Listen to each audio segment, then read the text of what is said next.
সম্মানিত ভিউয়ার্স, আমরা রাজনীতিতে কেউ যদি মার খায়, কোনো রাজনৈতিক দল যদি মার খেয়ে যায়, তাকে কিন্তু পস্তাতে হয়, তাকে কিন্তু অনুতপ্ত হতে হয়। তো ঠিক আওয়ামী লীগের বেনের কাছে, জামাতের বেনের কাছে বিএনপি ধরা খেয়ে গেছেন। কারণ কি ধরা খেয়েছেন?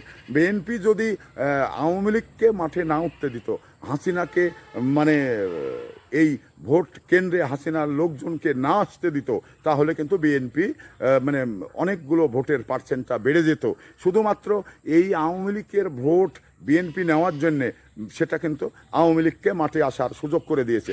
মাঠে এসে তারা কি করলেন? মাঠে এসে তারা ভোট দিলেন জামাতকে। আর জামাত এই ভোটের পার্সেন্টটা জামাতের বেড়ে গেল। যেমন গতকাল থেকে আওয়ামী লীগের যে প্রতিষ্ঠা বার্ষিকী, তারা কিন্তু বিভিন্ন জায়গায় এই গুপ্তভাবে এবং পচা পানার ভিতর থেকে বেরিয়ে তারা কিন্তু উঁকি মারছেন তাদের এই রাজপথ দখল করার জন্যে, তাদের এই বাংলাদেশে অস্থিরতা তৈরি করার জন্যে, অপ্রীতিকর ঘটনা ঘটানোর জন্যে। সেটা কিন্তু আমাদের চোখে পড়েছেন। তো এখানে জামাতের ভূমিকা, এনসিপির ভূমিকা কি ছিল? তাদের কি ভূমিকা থাকা দরকার ছিল না? ছিল। তারাও তো এই আওয়ামী লীগকে নিষিদ্ধ করার জন্য চেষ্টা করে গেছেন। তো তারা কি আসলেই গতকাল থেকে যে আওয়ামী লীগের তৎপরতাটা এবং আজকে যে 23 তারিখ, আজকে যে তার প্রতিষ্ঠা বার্ষিকী, তো তারা গণমাধ্যমে বেরিয়ে রাজপথে থেকে মিছিল করা বা আওয়ামী লীগকে প্রতিরোধ করা, এই ধরনের বিষয়গুলো কি বাংলাদেশের মানুষ কখনো দেখেছেন? কখনো কি আমরা দেখতে পেয়েছি? দেখতে পাইনি। তো তাহলে জামাত কি চাই? জামাত কি রাজনীতি করতে চাই? জামাত যে রাজনীতি করতে চাই, সেটা হলো আমার কাছে যেটা মনে হয়েছে, জাতীয় নির্বাচনে তারা কিন্তু এই আওয়ামী লীগ প্রথমে জামাত নিষিদ্ধ করার যে কথাটি এবং এনসিপি নিষিদ্ধ করার যে কথাটি, এটা কিন্তু তাদের পক্ষ থেকে এসছে। তো এবার স্থায়ীভাবে আওয়ামী লীগ, বিএনপি তাকে নিষিদ্ধ করেছেন, এটা ঠিক আছে।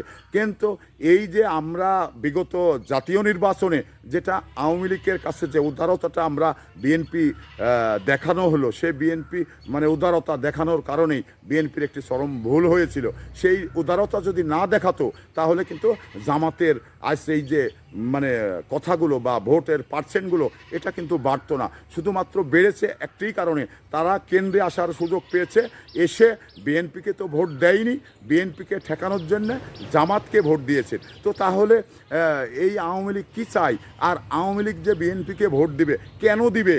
কারণ আওয়ামী লীগ বিএনপির একটি প্রতিপক্ষ এবং বিএনপি আওয়ামী লীগের একটি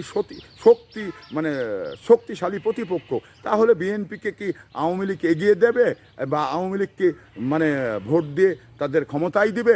এটা নিঃসন্দেহে ইম্পসিবল, কখনো না। কারণ আওয়ামী লীগ চাই না যে বিএনপি বাংলাদেশের ক্ষমতায় যাক, এটা স্বাভাবিক কথা। তো সেই জায়গাতে কেন বিএনপিকে আওয়ামী লীগ ভোট দিবে? দেওয়ার তো প্রশ্নই আসে না।